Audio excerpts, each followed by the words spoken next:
आप सभी का मेरे YouTube चैनल पर स्वागत है। और आज मैं बहुत ही खास टॉपिक आप सबके लिए लेकर के आया हूं। आप सभी को नमस्कार। YouTube चैनल मेरा है मैथ सक्सेस पॉइंट, और मैं समझता हूं जो भी जानकारी मैं दे रहा हूं वो सभी आप सबके लिए लाभकारी साबित हो रही हैं। मेरी रिक्वेस्ट यही है कि आप उसको देखिए, अच्छी तरह से समझने की कोशिश कीजिए। यही कारण है कि आज मैंने सोचा कि मैं आज इसको बोर्ड पर जरूर आपको समझाऊंगा, जिससे आपकी समझ में आ जाए और कम से कम आप भी अपने परिवार को सुचारू रूप से कम इतनी जानकारी तो आपको मिल ही जाए, जिससे आप भी कुछ हद तक अपने परिवार के, अपने बच्चों के, अपने माता पिता के सभी ग्रहों को ठीक करके और अपने जीवन को सफल बना सके, जीवन को धन्य बना सके। जैसे मैं कई बार बता चुका, घर में क्या होता है, घर का वास्तु यदि आपका सही है, जिस तरह से हमारा शरीर है, शरीर में पेट इंपॉर्टेंट चीज है ना। यदि पेट ठीक है तो पूरा शरीर ठीक है, यानी कि हमारा माइंड भी ठीक है, हमारी नसें भी ठीक है, सब कुछ ठीक है। और जब पेट ही ठीक नहीं है तो शरीर तो बेकार है।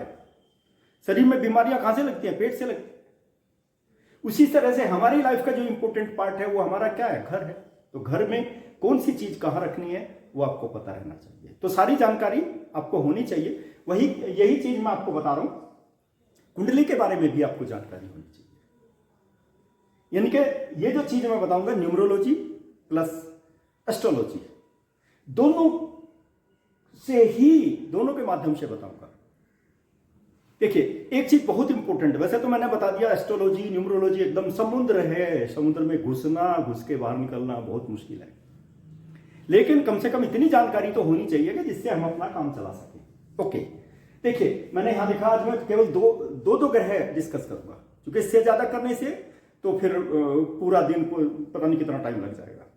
तो देखिए, यहां पे बुध ग्रह मैंने लिया है और शुक्र ग्रह लिया है। बुध का नंबर होता है 5, शुक्र का होता है 6।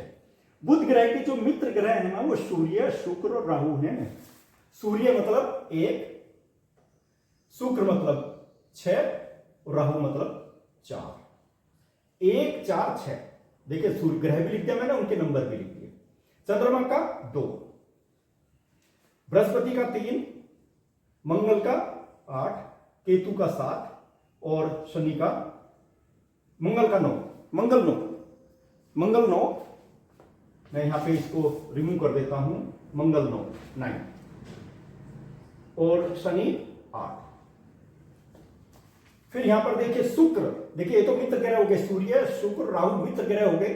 चंद्रमा शत्रु है इसका, बुध का, याद रखना। 2 के साथ 5 का कॉम्बिनेशन मत बना देगा, नहीं तो जीवन भर पछताना पड़ेगा। सम, इक्वलेंट, सम का मतलब होता है इक्वलेंट।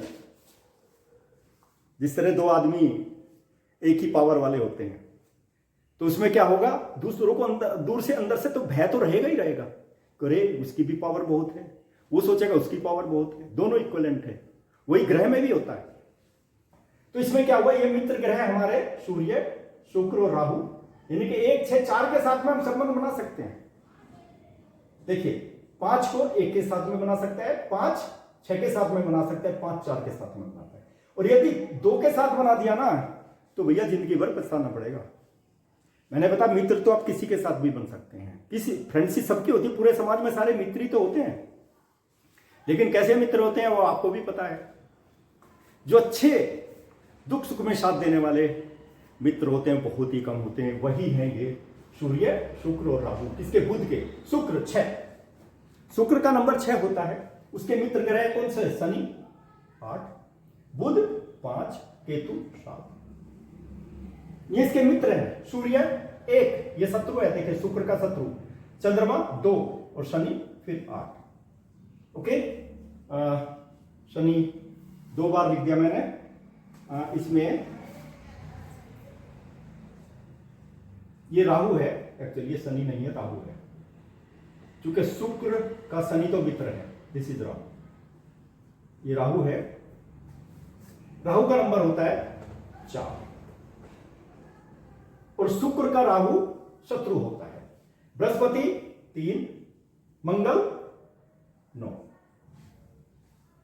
शनि 8, बुध 5, केतु 7, ये तो मित्र है, यानी कि 6 को 8 के साथ में मित्रता कर सकता है, 6 5 के साथ भी कर सकता है, बुध के साथ कर सकता है और केतु के साथ भी कर सकता है। लेकिन 6 शुक्र किसके साथ में नहीं कर सकता? सूर्य, चंद्रमा और राहु। भैया इनके साथ में फ्रेंडशिप बनाओगे तो जिंदगी भर 36 का आंकड़ा रहेगा ही रहेगा। एक कुछ बोलेगा, दूसरा कुछ बोलेगा। हालांकि परिवार तो चलता रहता है, ऊपर नीचे। फिर क्या करते हैं कि चलो भाई मंदिर में ये चढ़ाओ, उसको ये दान दे दो, उसको वो दान दे दो, इसको ये कर दो, उसको वो कर दो, करते रहते हैं और फिर कुछ चीजें अनसुनी कर देते हैं। लेकिन जब सहयोग की बात आती है, मित्र की बात आती है, तो दोनों के विचार एक ही हो जाएंगे। याद रखना, जब दोनों के विचार एक ही हो जाएंगे तो लाइफ बहुत अच्छी तरह से चलेगी ना। तो इस चीज का आप ध्यान रखिए। बृहस्पति और मंगल 3 और 9 ये इसके इक्वलेंट है शुक्र के। ठीक है, तो ये मैंने बताया मित्र किसके साथ में आप बना सकते हैं मित्रता, फ्रेंडशिप, इवन मैरिटल लाइफ के लिए भी दैट इज वेरी इंपॉर्टेंट। चलिए अब मैं यहां पे कुंडली बनाता हूं, चूंकि इसमें कुंडली में कुछ हमारे साथी इस चीज को शायद समझने में कुछ दिक्कत कर जाते हैं। मैं भाव का नाम लेता हूं तो भाव लेने से पता नहीं चल पाता कौन सा क्या भाव है। ठीक है, देखिए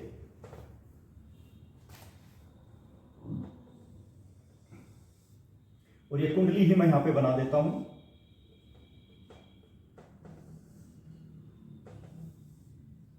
जिससे भाव का कम से कम आपको पता लग जाए। हमारे केंद्र के भाव 4 हैं, 1 2 3 4 और बाकी क्या है?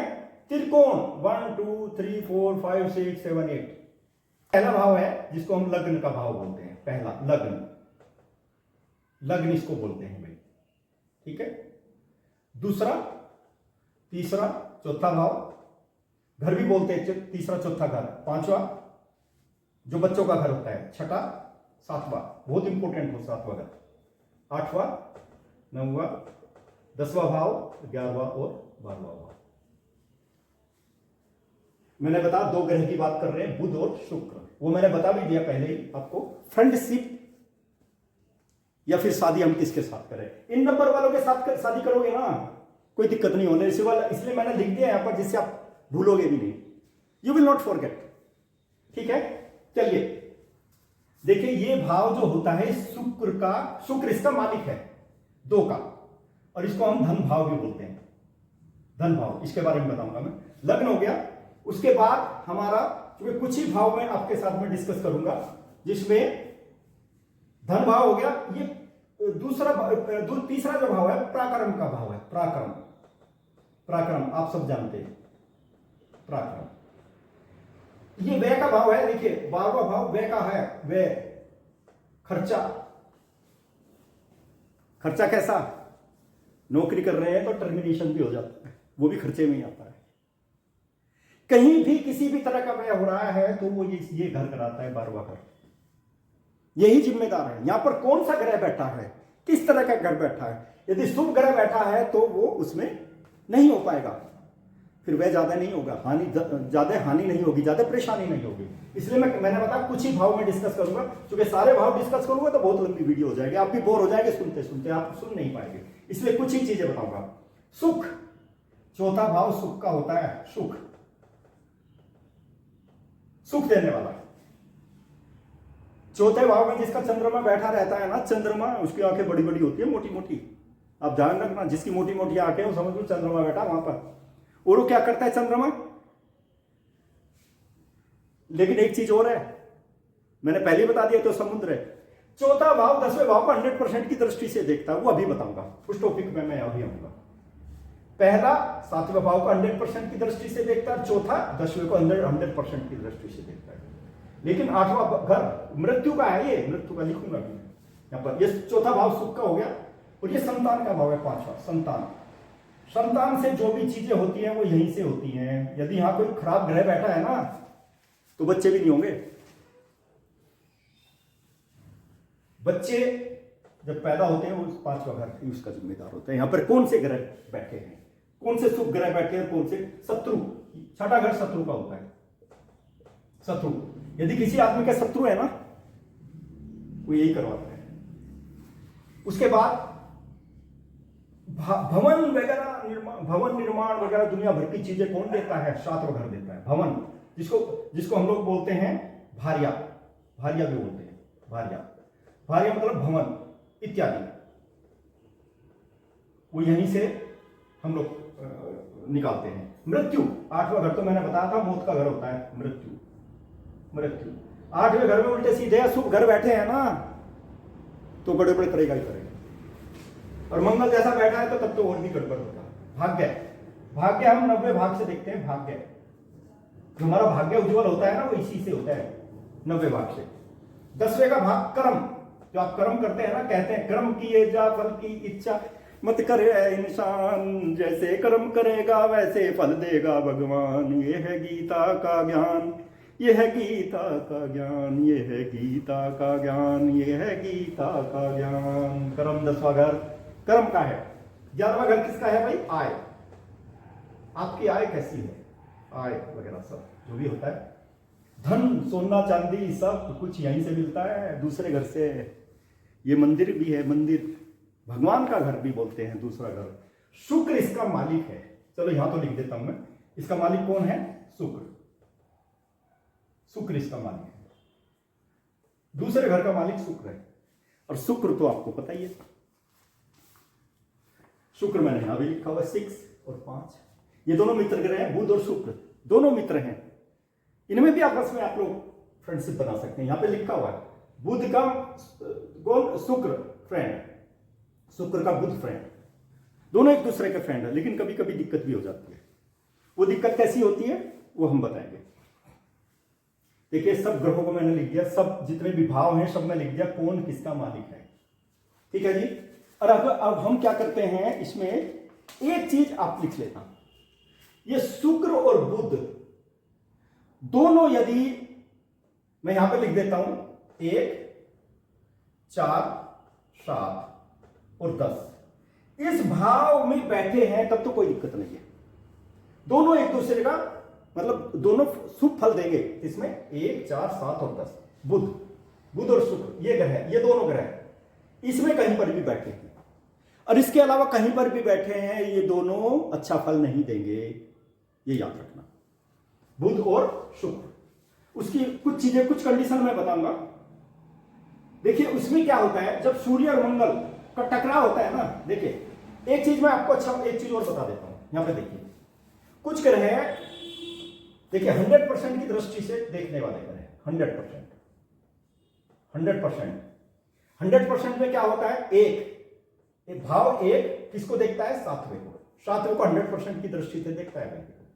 चौथा भाव 10वें को देखता है 100% की दृष्टि से। चौथा भाव किसको देखता है? 10वें भाव को। लेकिन 8वां भाव वक्री हो जाता है, वक्री। देखना तो ऐसे होता है ना, ये पीछे मुड़ के देखता है किसको? धन भाव को।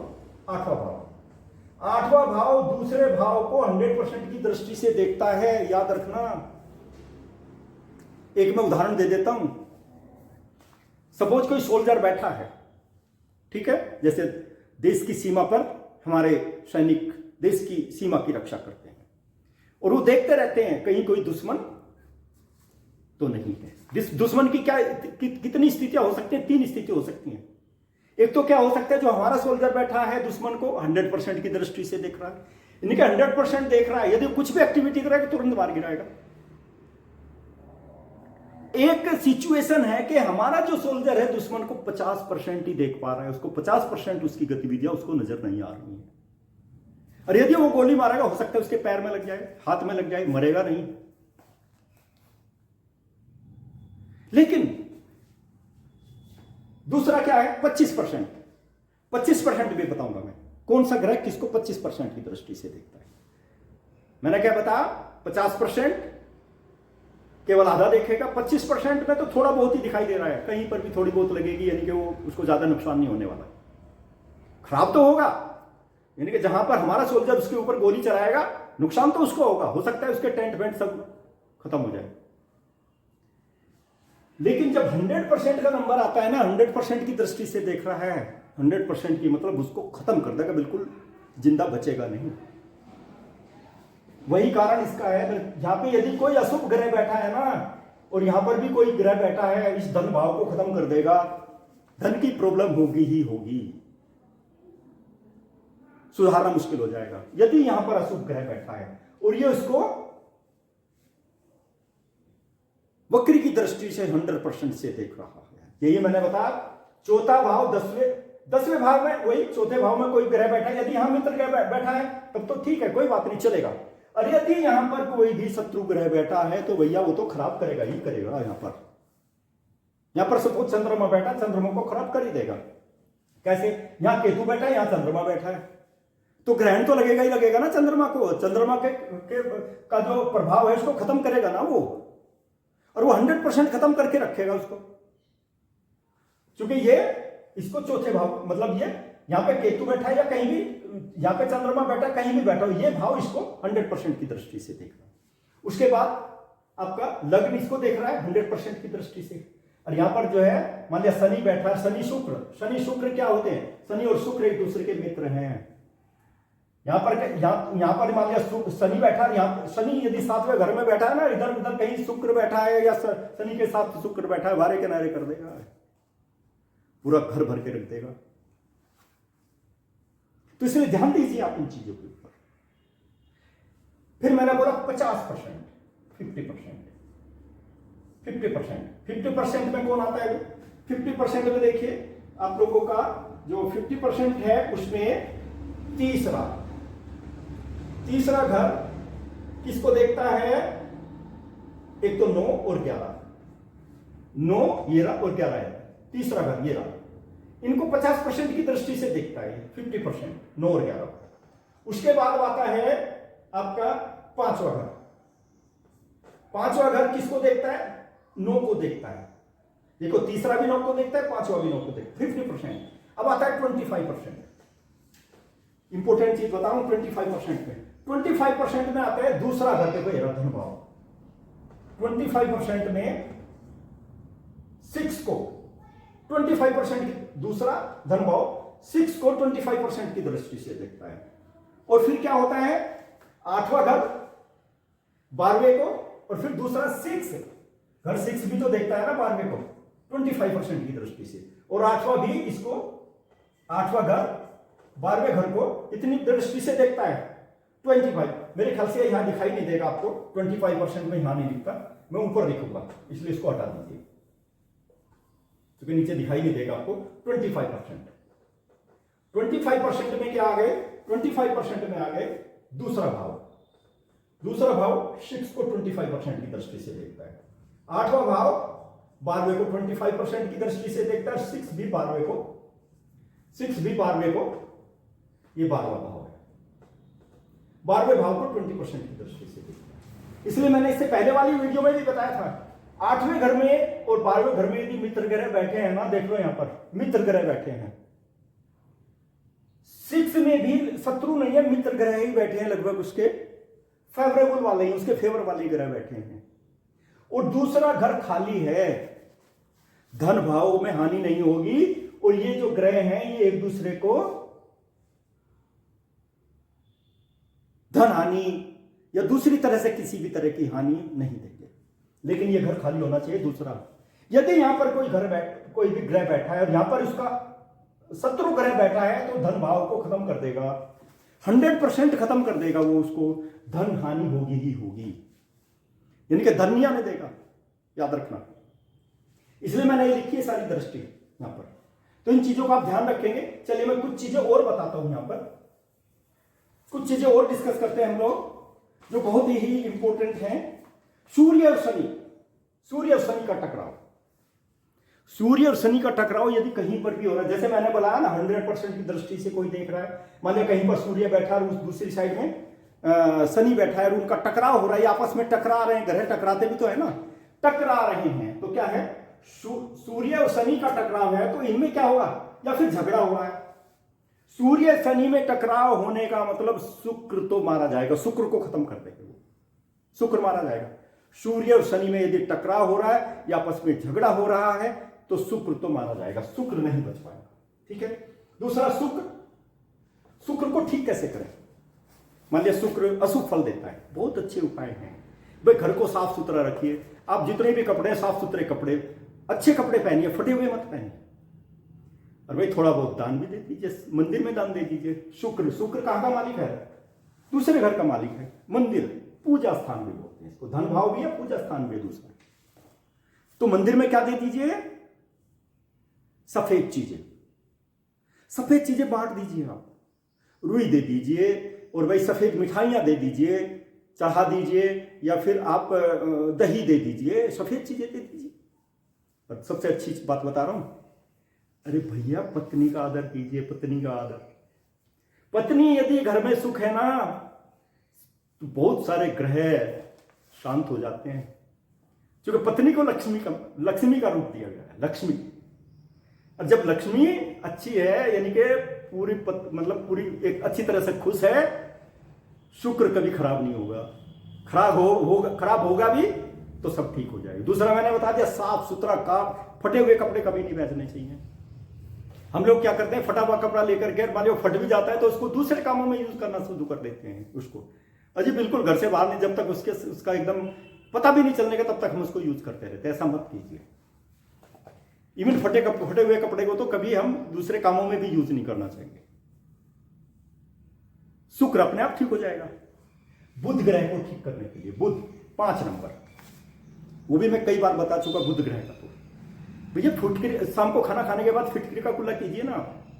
मैंने बच्चों के लिए भी बताया है, बच्चे यदि मैथमेटिक्स साइंस वगैरह में कमजोर है ना, उनको फिटकरी का कुल्ला कराइए आप। सबसे बड़ी चीज बता रहा हूं, किन्नर जो आते हैं ना, किन्नर, कहीं पर भी तुम्हें किन्नर मिले उसे थोड़े बहुत पैसे दे दीजिए। और मान लीजिए जिसका बुध खराब है तो भैया हरे कपड़े दान कर दीजिए ना किन्नर को। किन्नर को कभी भी नाराज मत कीजिए। बुध ग्रह अपने आप ठीक हो जाएगा। छोटी कन्याएं हैं, उनको कभी कभी खाना खिला दीजिए, थोड़े बहुत पैसे दे दीजिए। छोटी कन्याएं, बुध ग्रह बिल्कुल फिट हो जाएगा और बच्चों की एजुकेशन भी अच्छी होती चली जाएगी। बुध ग्रह ठीक हो जाएगा।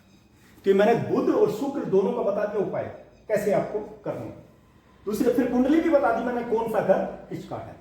उसके बाद एक चीज मैं और बता देता हूं, बुध और शुक्र एक साथ होने पर भी इन पर यदि किसी ग्रह की दृष्टि नहीं पड़ रही है, तो बुध और शुक्र एक साथ हैं और इन पर किसी की भी दृष्टि नहीं पड़ रही है। देखो बुध शुक्र, शनि यहां पर भी बैठा, देखो ये रहा शनि, ठीक है, यहां तो सम का है लेकिन यहां शुक्र का मित्र है शनि, बुध के तो इक्विवेलेंट है। लेकिन बुध और शुक्र एक साथ होने से शनि कहीं पर भी बैठा हो, ठीक है, और यदि मैं बता रहा हूं एक साथ कहीं पर भी हो और इन पर किसी भी दुश्मन शत्रु ग्रह की दृष्टि नहीं पड़ रही है इन दोनों के ऊपर। जैसे दृष्टि, इसलिए मैंने पहले दृष्टि बता दी 50%, 100% और 25%, इसको याद रखना। वहां पर यदि इनका शत्रु ग्रह बैठा और उनकी दृष्टि इसके ऊपर पड़ रही, तब तो शनि खराब हो जाएगा।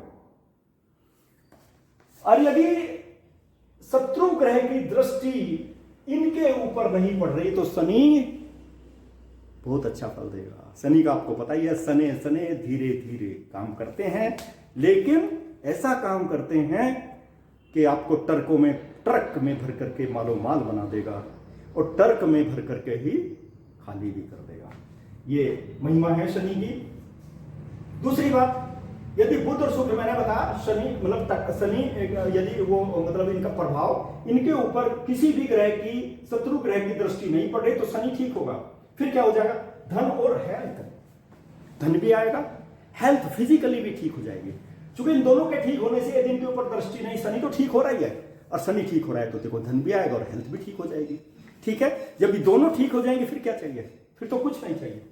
लेकिन एक चीज और बता देता हूं भाई, बुध और शुक्र यदि दोनों एक साथ हैं, ठीक है, इनसे क्या होगा, सरकारी नौकरी तो मिलेगी लेकिन बहुत लंबे समय तक तो नहीं चल पाती। हाँ, अर्ध सरकारी मिलेगी, बढ़िया मजे करना नौकरी में, वो तो मिलती ही मिलती है, सरकारी भी मिलती है, लेकिन मतलब यदि कहीं पर भी अशुभ हो रहे हैं ना तो उसमें दिक्कत आती है।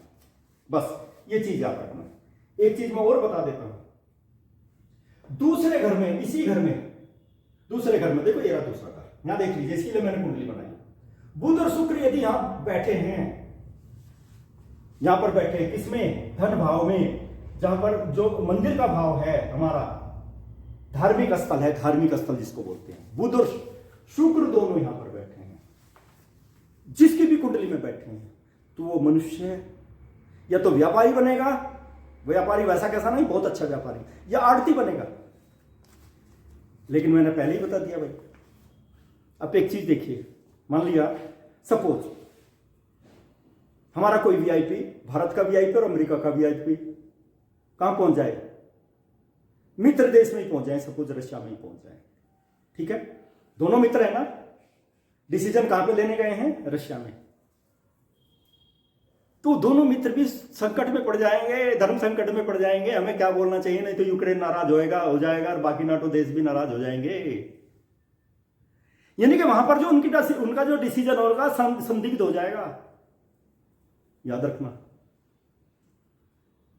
तो इसीलिए कभी वो अशुभ फल, कभी थोड़ा गलत चीज निकलेगी, कभी अच्छी चीज निकलेगी, दोनों से ही वहां पर बैठ करके, रशिया में बैठ करके। ये एग्जाम्पल याद रखना, ठीक है। तो मेरा कहने का मतलब यह है कि उसमें क्या है, यहां पर आड़ती और व्यापारी तो बन जाएगा जब यहां पर बुध और शुक्र बैठे हैं।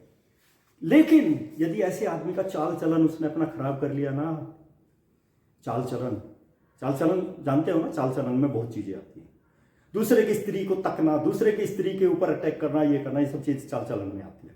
यदि उसने चाल चलन खराब कर दिया तो दोनों ग्रह मिलकर के उसको बर्बाद कर देंगे, न तो व्यापारी बनने देंगे और न ही आड़ती बनने देंगे। याद रखना, ग्रह खराब हो जाते हैं, शुभ ग्रह भी अशुभ फल देना शुरू कर देते हैं। तो इसलिए यहां पे देखे, जिसके धन भाव में ये दोनों ग्रह बैठे हैं उसको तो एकदम संयम व्रत करके बढ़िया धार्मिक बन करके काम चलाना चाहिए, किसी के ऊपर गलत दृष्टि नहीं डालनी चाहिए, चाल चलन अपना ठीक रखना चाहिए। देखिए बुध और शुक्र के बारे में मैंने आपको कितनी चीजें बता दी, ठीक है, वो तो होगा ही होगा। बुध और शुक्र यहां बैठने वाले के चाल चलन तो खराब होगा ही होगा भाई साहब, दूसरों का भी जीना आराम कर देंगे, झगड़ालू बन जाएंगे, झगड़ालू दूसरे के साथ हमेशा झगड़ा करते रहेंगे। तो ऐसे आदमी को सोचना ही चाहिए कि बुध और शुक्र खराब हो गए, यदि वो फ्रीक्वेंटली झगड़ा करता जा रहा है, झगड़ालू बन जाएंगे, ठीक है। और क्या होगा उसके बाद, नजर दोस्त तो हो ही जाएगा, दिल भी खराब हो जाएगा, जो दिल से उल्टा सीधा फेंकना शुरू कर देंगे। तो मेरे प्यारे साथियों, इन चीजों को आप ध्यान रखिए, ठीक है, और इन चीजों का ध्यान रख करके ही आप यदि कार्य करेंगे, मैं समझता हूं ग्रहों का ध्यान रखेंगे, मित्र आप बुध वाले देखो, मैं एक चीज और बता देना चाहता हूं, बुध मतलब 5 तारीख को पैदा हुए हों, 14 तारीख को पैदा हुए हों और 25 को पैदा हुए हों, उनका मूलांक 5 होता है, ठीक है। जैसे मान लिया जो है, मैंने बताया किसको, 14 तारीख को 1 + 4 यानी कि 1 + 4 5 हो गया ना, और 25 मतलब 2 + 5 सॉरी, ये हो गया आपका, ये तो 7 हो जाएगा, मतलब 23 बुध का नंबर, 2 + 3 it will be equal to 5। कब, 5 तारीख को, 14 तारीख को, 23 को जो पैदा हुए उनको मूलांक 5 होता है, ठीक है। उनके लिए ये तारीख भी बहुत इंपॉर्टेंट रहती हैं, याद रखना। उसी तरह से शुक्र का नंबर 6 तारीख, 15 तारीख और 24 तारीख बहुत ज्यादा इंपॉर्टेंट है, ठीक है, जिनका मूलांक क्या होता है 5 और 6। मैंने मूलांक भी बता दिया, आप मूलांक कैसे निकाल सकते हैं। इवन मैं आपको बता देता हूं, कभी कभी ऐसा होता है कि मान लिया ठीक है, हमें राहु का नंबर है, मैंने पहले कई बार बता चुका, राहु मतलब ऊपर का पार्ट, केतु मतलब नीचे का पार्ट, जिसका मूलांक जन्मदिन का मूलांक 4 है, राहु का नंबर है, ऊपर का पोर्शन, प्लानिंग तो करेगा लेकिन एग्जीक्यूट नहीं हो पाएगी। क्या करेगा, प्लानिंग तो बहुत बड़ी बड़ी प्लानिंग करेगा, जब उनको एग्जीक्यूट करने का नंबर आएगा तो 0 हो जाएगा। और मान लिया जिसका 7 ही है मूलांक, केतु का नंबर होता है 7, 4 राहु का होता है, तो 7 नंबर वो एग्जीक्यूट तो कर लेगा, देखो उसको कोई प्लानिंग करके दे दे, तो ऐसे आदमी को क्या करना चाहिए? 4 वाले को 7 को खोजना चाहिए, 7 वाले को 4 को खोजना चाहिए, 7 वाले को 4 को खोजना चाहिए, 4 वाले को 7 को फ्रेंडशिप बनाना चाहिए या शादी करनी चाहिए। मैं समझता हूं वारे के न्यारे कर देगा, दुनिया में पता नहीं क्या से क्या हासिल कर लेगा ऐसा नंबर वाला। करके देखिए ना आप। मैं प्रैक्टिकल चीजें बता रहा हूं आपको, अपना अनुभव बता रहा हूं, सारी की सारी चीजें। एस्ट्रोलॉजी न्यूमरोलॉजी तो है ही, लेकिन अनुभव भी बता रहा हूं। इनको समझने की कोशिश कीजिए और याद रखिए, ठीक है जी। तो मैं समझता हूं इन सब चीजों को आप अपने जीवन में जरूर उतारेंगे, और मैंने इसलिए आज टेबल बनाई है कि आपकी सबकी समझ में आ जाए। आप सबको बहुत बहुत धन्यवाद। और मैं समझता हूं आप यदि वीडियो को अच्छी तरह से देखेंगे ना, तो सारी चीजें आपकी समझ में आ जाएगी और आप अपने जीवन को धन्य बना सकते हैं। इसको जरूर याद रखना, मैं बार बार बता रहा हूं, मित्र ग्रह जरूर याद रखना। बुध के मित्र सूर्य, शुक्र और राहु, शुक्र के मित्र शनि और बुध, केतु हैं। और यदि आप फ्रेंडशिप बनाना चाह रहे हैं, इन्हीं के साथ में फास्ट फ्रेंडशिप रहेगी, बाकी के साथ में नहीं रहने वाली, याद रखना। देखो, मैं आप लोगों को ये सब चीजें पहुंचाने के लिए बहुत मेहनत करता हूं। अरे मेरा स्वभाव है, मेहनत करना तो मेरा स्वभाव है, क्योंकि मैं चाहता हूं हर आदमी खुश रहे, सुखी रहे, संपन्न रहे। तो मेरे चैनल को आप लोग, मेरी वीडियो को जरूर लाइक करेंगे और शेयर भी करेंगे और सब्सक्राइब भी करेंगे, क्योंकि मैं चाहता हूं हर आदमी को इसका फायदा मिले। देखिए, हमारे गुरुजी, मेरे प्रिय गुरुजी हैं, मेरे प्रिय गुरुजी, नाम नहीं बताऊंगा, बाद में बताऊंगा, मेरे प्रिय गुरुजी हैं, उन्हीं के अनुसार मैं बता रहा हूं। दीपक जो जलता है ना, दीपक, एक दीपक, जो घर में आप दीपक जलाते हो, यदि आपने अच्छी तरह से मन से दीपक जला रहे हो ना, घी का दीपक जला रहे हो, दीपक तो तरह तरह के, सरसों का तेल का दीपक हम पीपल में जलाते हैं। आपको यदि दिक्कत हो रही, परेशानी हो रही है ना, सरसों के तेल का दीपक जलाइए ना शनिवार को, जब सूर्य अस्त हो जाता है। सूर्य शनि एक दूसरे के दुश्मन है, तो सूर्य अस्त हो जाता है, सूर्य की रोशनी चली जाती है, पीपल के वृक्ष में आप सरसों के तेल का दीपक जलाइए। और परेशानी आ रही है तो 3 दाने उसमें उड़द के डाल दीजिए। लेकिन याद रखना, दीपक जला करके उसको आप वापस देखेंगे नहीं, सीधे आप अपने घर आ जाएंगे, बात नहीं करेंगे किसी के साथ में, नहीं तो उसका फल नहीं मिलेगा। सारी परेशानी आपकी, लेकिन वहां बैठ के ये बोलना कि मेरी सारी परेशानियां दूर कर दो मेरे शनि देवता महाराज, और देखो फिर आप चमत्कार। हालांकि मैंने पहले ही बता दिया, सारे उपाय आप घर में ही कर्म करके दूर कर सकते हैं, लेकिन फिर भी आप ये उपाय भी कर सकते हैं ना। तो मैं समझता हूं आप मेरे वीडियो को जरूर लाइक करेंगे, शेयर भी करेंगे और सब्सक्राइब भी करेंगे, जिससे एक्चुअली सभी जितने भी ह्यूमन बीइंग हैं, they are required the motivation. I will motivate you, you motivate me, so that we will both will progress in future like anything. Okay, धन्यवाद आप सभी को।